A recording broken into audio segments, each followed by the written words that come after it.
आप देख रहे हैं देश लाइव, देश की आवाज। अस्सलाम वालेकुम, आदाब, सत श्री अकाल। देश लाइव में आपका स्वागत है। मैं हूं सहल कुरैशी। दोस्तों, महाराष्ट्र और झारखंड के चुनावी नतीजों का ऐलान हो चुका है और इसके साथ ही साथ उत्तर प्रदेश, पश्चिम बंगाल, बिहार और केरल, कर्नाटका और इसके अलावा दीगर कई राज्यों में अलग अलग कुछ सीटों पर उपचुनाव हुआ। विधानसभा की सीटों पर जो नतीजे आए और सबसे ज्यादा जो नजरें लोगों की टिकी हुई थी वो 3 जगहों पर टिकी हुई थी। एक तो ये कि महाराष्ट्र में विधानसभा का चुनाव हो रहा था, झारखंड में भी विधानसभा का चुनाव हो रहा था और इसके अलावा उत्तर प्रदेश में विधानसभा की 7 सीटों पर उपचुनाव चल रहा था। यहां पर थोड़ा मीडिया का रोल भी समझने जैसा है। उत्तर प्रदेश में 7 विधानसभा सीटों पर चुनाव, माफ कीजिएगा 9 विधानसभा सीटों पर चुनाव हो रहा था, तो मीडिया ने उत्तर प्रदेश का खूब इस तरीके से दिखाया कि पूरे राज्य में मान लीजिए विधानसभा चुनाव ही हो रहा है। क्योंकि आप देखें पश्चिम बंगाल के अंदर भी 6 विधानसभा सीटों पर चुनाव हो रहा था, लेकिन उसकी कहीं कोई इस तरीके से उसको बढ़ा चढ़ाकर नहीं दिखाया गया जिस तरीके से योगी आदित्यनाथ का उत्तर प्रदेश का 9 सीटों का उपचुनाव दिखाया गया मीडिया के अंदर। जो नतीजे आए, महाराष्ट्र की 288 विधानसभा सीटें हैं। महायुति जो एनडीए है उसको तकरीबन 228 सीटें मिली है, जो पिछले मर्तबा के मुकाबले 37 सीटें ज्यादा है, 37 सीटें ज्यादा जीती है एनडीए ने।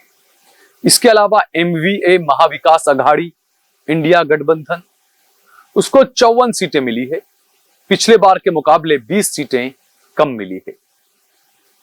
बीजेपी को महाराष्ट्र में 131 सीटें, शिवसेना शिंदे को 53 सीटें, एनसीपी अजीत को 40 सीटें और एनडीए की जो अन्य दीगर पार्टियां हैं उन्हें 3 सीटें मिली है।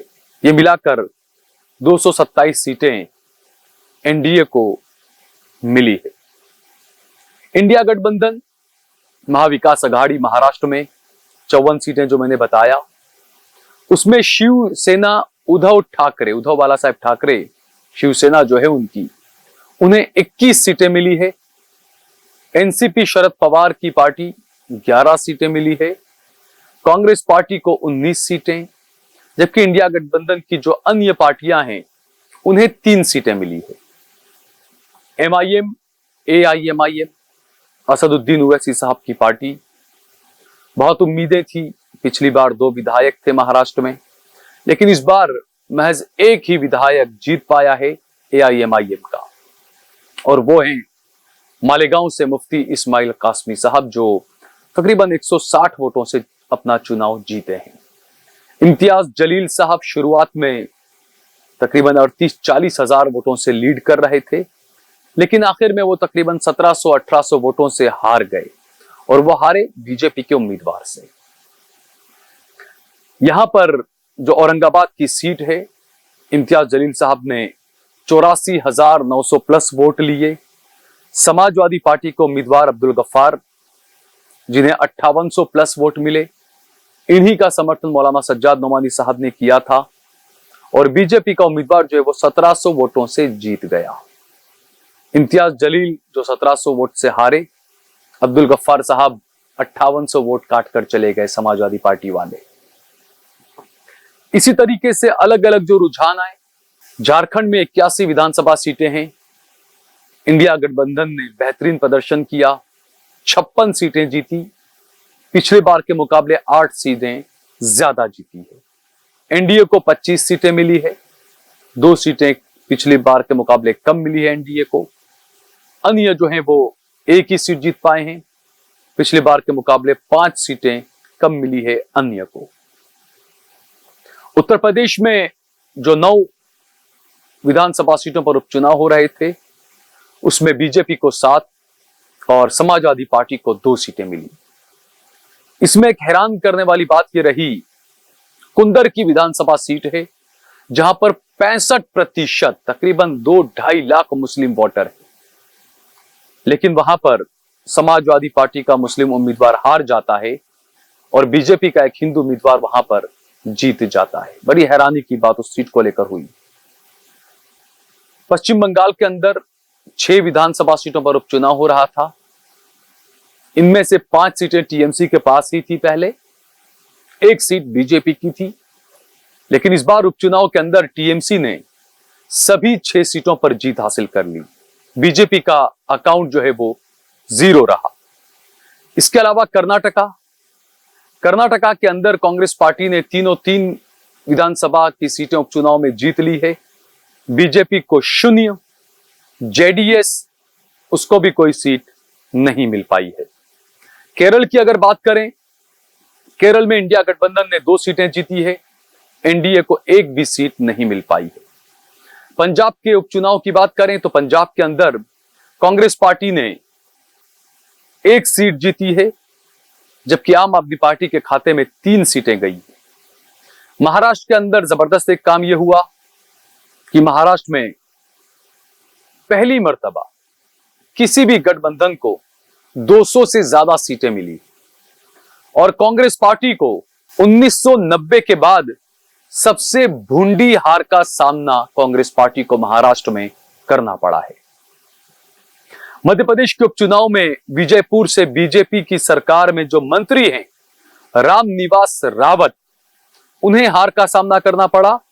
बीजेपी का गढ़ कहा जाता है मध्य प्रदेश का विजयपुर, और यहां पर कांग्रेस के मुकेश मल्होत्रा ने मौजूदा सरकार के मंत्री को ही उपचुनाव में हरा दिया।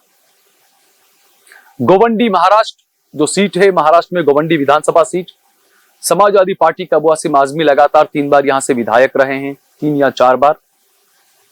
एक बार फिर से उन्होंने वहां से जीत तो दर्ज कर ली है, लेकिन एआईएमआईएम के नौजवान उम्मीदवार वहां से चुनाव लड़ रहे थे, जिन्होंने टक्कर का मुकाबला किया और 12,000 वोटों से इस सीट को अबू आसिम आजमी समाजवादी पार्टी के जीत गए। उनके सामने थे अजीत पवार की पार्टी के एनसीपी के नवाब मलिक साहब, महाराष्ट्र सरकार में मंत्री भी रहे और तीसरे नंबर पर नवाब मलिक रहे। 15,000 वोट ही यहां पर नवाब मलिक हासिल कर सके। इसके अलावा महाराष्ट्र में ही एक और चेहरा स्वरा भास्कर के पति फहद चुनाव लड़ रहे थे, शुरुआत में लीड कर रहे थे, लेकिन नवाब मलिक की बेटी सना मलिक ने स्वरा भास्कर के पति को तकरीबन 3200 वोटों से हरा दिया चुनाव। अब फहद ने कहा है कि वो चुनाव आयोग का दरवाजा खटखटाएंगे। कई गंभीर आरोप उन्होंने ईवीएम पर लगाए हैं। मुफ्ती इस्माइल साहब जो है वो महज 162 वोटों से जीते हैं। प्रियंका गांधी वायनाड से तकरीबन 4.5 लाख वोटों से जीती है। राहुल गांधी तकरीबन 3.5 लाख वोट से जीते थे। प्रियंका गांधी तकरीबन 4.5 लाख वोट से जीती है। लोकसभा की सदस्य बन चुकी हैं प्रियंका गांधी, और इसी के साथ लोकसभा में पहुंचने वाली गांधी परिवार की वो 10वीं सदस्य है जो लोकसभा में पहुंची है।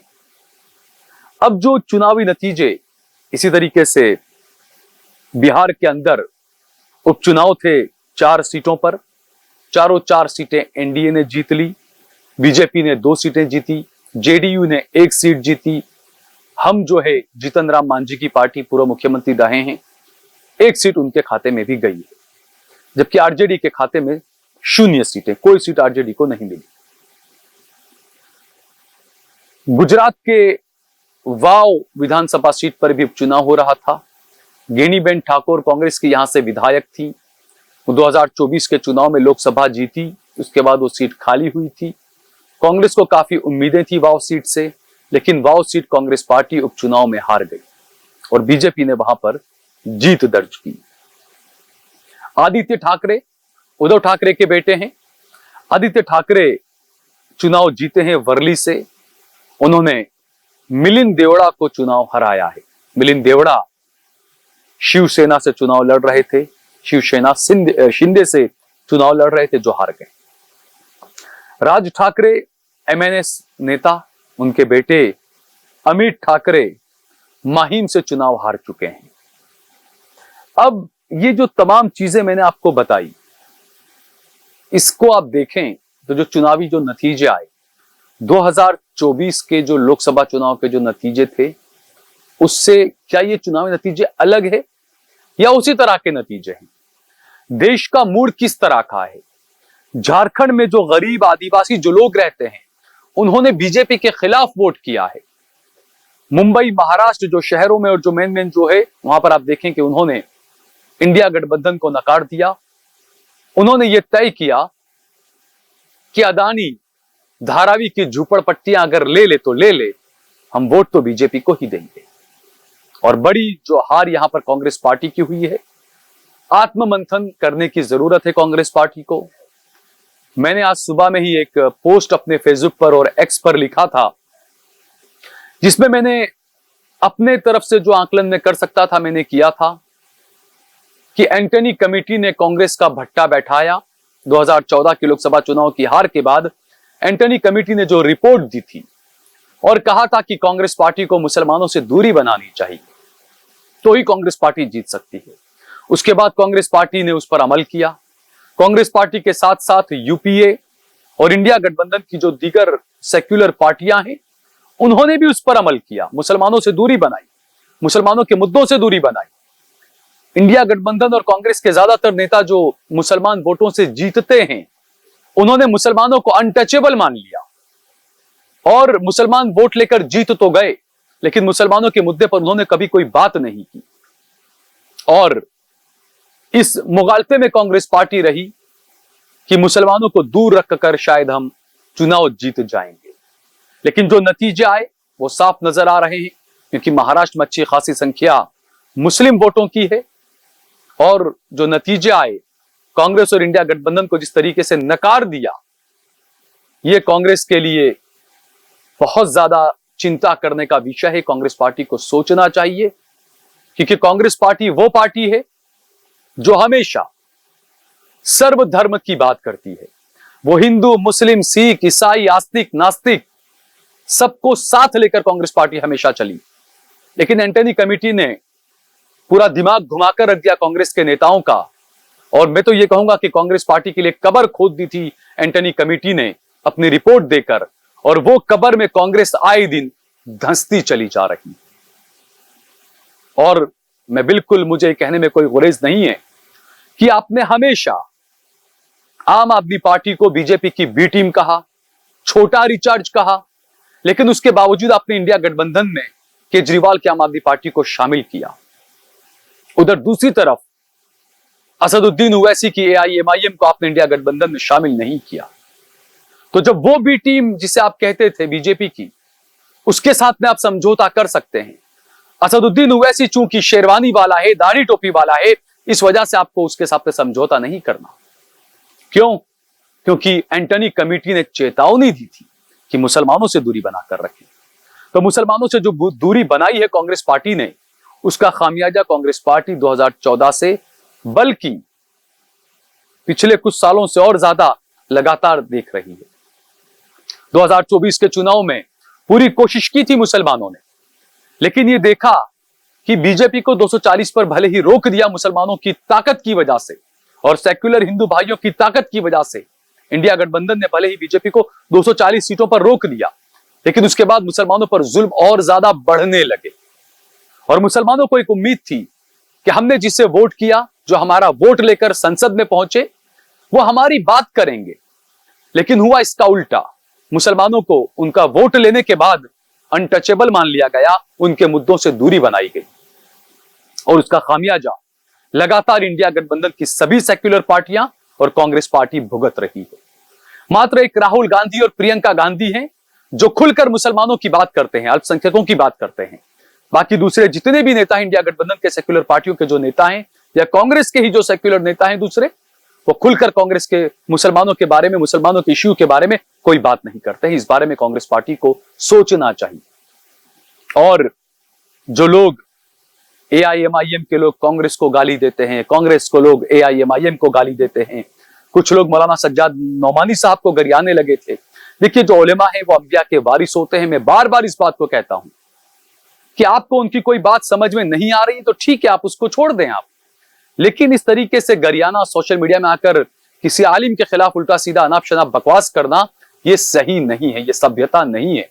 इस्लाम हरगिज ये नहीं सिखाता और ना ही इंसानियत ये सिखाती है। ठीक है, सज्जाद नोमानी साहब ने जिस बंदे का समर्थन किया, जिस उम्मीदवार का समर्थन किया, वो मात्र 5800 वोट ले पाया वहां पर, और इम्तियाज जलील साहब उसकी वजह से 1700 वोट से हार गए। लेकिन ऐसे एक दूसरे को गरियाना छोड़ना चाहिए, और राहुल गांधी और असदुद्दीन ओवैसी को भी एक मंच पर आकर बैठना होगा, एंटनी कमेटी की रिपोर्ट को कबाड़ में फेंकना होगा। और जो कांग्रेस पार्टी आजादी के बाद थी, जब नेहरू चलते थे तो उनके साथ में मौलाना भी कदम से कदम मिलाकर चला करते थे, उस कांग्रेस पार्टी को राहुल गांधी को जिंदा करना होगा। पंडित जी भी साथ में चला करते थे, उस कांग्रेस पार्टी को जिंदा करना होगा। उसके बाद ही एक अच्छे, एक भारत और श्रेष्ठ भारत का निर्माण किया जा सकता है। वरना इसी तरीके से नफरत की राजनीति पर बीजेपी अपनी सरकारें बनाएगी। और हैरानी की बात एक और आखिर में ये कहूंगा कि आप देखें, झारखंड में और महाराष्ट्र के अंदर दोनों सरकारों ने एक योजना चलाई थी। महाराष्ट्र के अंदर लाड़की बहिना योजना चलाई गई थी। चुनाव से चंद दिनों पहले महिलाओं के अकाउंट्स में कुछ पैसे डाले गए थे। इसी तरह का झारखंड में भी किया गया। इंडिया गठबंधन की सरकार ने वहां पर भी यही किया। तो यह तो हकीकत है कि देश में गरीबी है, देश में पैसों की जरूरत है गरीबों को, और उसी के लिए वो लोग वोट कर रहे हैं। लेकिन कई जगहों पर गलत बयानी, जो गलत भाषणबाजी जो होती है, भड़काऊ भाषणबाजी, इस तरीके से बटोगे तो कटोगे, ये जो नारा था, वो नारा महाराष्ट्र में किस तरीके से काम किया, ये हमने नतीजों में देख लिया। और आप इस राजनीति को थोड़ा समझें कि बीजेपी चुनाव लड़ रही है, एनडीए चुनाव लड़ रहा है। योगी आदित्यनाथ जाकर कहते हैं बटोगे तो कटोगे, और उसी बीजेपी की जो समर्थक पार्टी है अजीत पवार की एनसीपी, अजीत पवार कहते हैं कि नहीं, ये नारा नहीं चलेगा महाराष्ट्र के अंदर, बटोगे तो कटोगे नारा नहीं चलेगा। तो ये आप समझें कि योगी ने जो नारा दिया हिंदू वोटरों को एक करने के लिए, अजीत पवार ने उसी गठबंधन में रहकर इस नारे का विरोध किया, इसलिए चूंकि अजीत पवार ने अच्छे खासे मुस्लिम उम्मीदवार उतारे थे ताकि मुस्लिम वोट आ सके उसके पाले के अंदर। तो किस तरीके से मुस्लिम वोटों का बिखराव किया गया, किस तरीके से बेवकूफ बनाया जाता है, और किस तरीके से इम्तियाज जलील को हराने के लिए एक ही सीट पर 25 से ज्यादा उम्मीदवारों को उतारा गया था, इस बारे में सभी देश के हर सेक्युलर व्यक्ति को सोचना चाहिए। मैं सिर्फ हिंदू या मुसलमान की बात नहीं कर रहा हूं, मैं दोनों को बोल रहा हूं, जो भी सेक्युलर उनको इस बारे में सोचना चाहिए। अगर आपको ये वीडियो पसंद आया हो तो इस पर कमेंट करिए, इसे लाइक करिए, इसे ज्यादा से ज्यादा शेयर करिए। अगर आपने हमारा चैनल देश लाइव सब्सक्राइब ना किया हो तो हमारे चैनल को जरूर सब्सक्राइब करिए। ज्वाइन बटन दबाकर ज्यादा से ज्यादा हमारे साथ जुड़िए। हमें आपके सहयोग की, समर्थन की सख्त जरूरत है। जरूर ज्वाइन बटन दबाइए। आपको डिस्क्रिप्शन के अंदर एक लिंक मिलेगा, उसके जरिए आप ज्वाइन बटन दबा सकते हैं। जय भारत, जय हिंद।